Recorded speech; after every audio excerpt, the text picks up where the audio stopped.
Hi friends, ఈరోజు వీడియోలో మనకు స్వీట్ దోశ ఏ విధంగా తయారు చేయాలో ఈరోజు వీడియోలో చూద్దాం. మనకు ఓన్లీ 5 మినిట్స్లోనే మనకు ఈ స్వీట్ దోశ అనేది మనం ప్రిపేర్ చేసుకోవచ్చు. మనకు ఇంట్లో గోధుమ పిండి మనకు బెల్లం ఉంటే సరిపోతుంది. మనకు ఈజీగా మనం ప్రిపేర్ చేసుకోవచ్చు. మనకు స్వీట్ తినాలనిపించినప్పుడు త్వరగా మనం ప్రిపేర్ చేసుకోవచ్చు. దీనికి కావాల్సిన పదార్థాలు అంటే ఫస్ట్ చూద్దాం. మనకు ఒక బౌల్ తీసుకొని ఒక కప్ వచ్చేసి మనకు తురిమిన బెల్లాన్ని తీసుకోవాలి.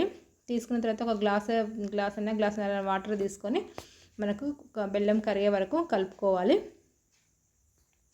ఈ విధంగా ఒకవేళ బెల్లం కరగకపోతే మనం కొద్దిగా వేడి చేసుకొని బెల్లాన్ని కరిగించుకొని వడపోసుకోవాలి.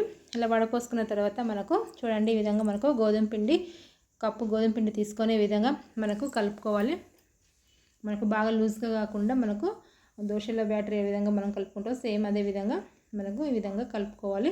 మనకు ఎక్కడ ఉండలు లేకుండా చూడండి, ఎక్కడ ఉండలు లేకుండా మనం కలుపుకోవాలి. ఈ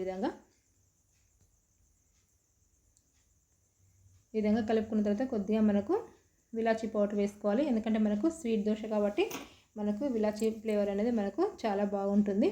తర్వాత మనకు దోశల పెనం తీసుకొని ఈ విధంగా మనకు ఆయిల్ రాసుకోవాలి. ఆయిల్ రాసుకొని మనకు ఏ సైజు కావాలనుకుంటే ఆ సైజు మనకు దోశ అనేది మనము ప్రిపేర్ చేసుకోవాలి.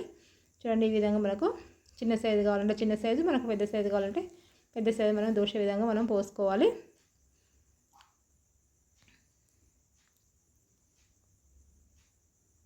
ఈ విధంగా పోసుకున్న తర్వాత మనకు వన్ సైడ్ కాలిన తర్వాత మనకు అదే విధంగా తీసుకొని టూ సైడ్ మనము సేమ్ అదే విధంగా మనం కాల్చుకోవాలి.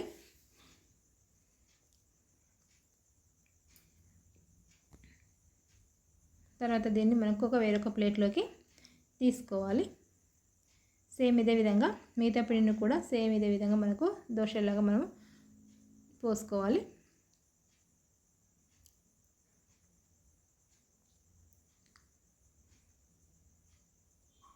మనకు అప్పటికప్పుడు మనకు ప్రిపేర్ చేసుకునే దోశ అన్నట్టుది.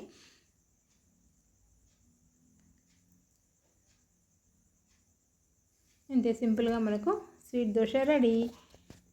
ఈ వీడియో మీకు నచ్చినట్లయితే లైక్ చేయండి, షేర్ చేయండి, సబ్స్క్రైబ్ చేయండి. Thank you for watching.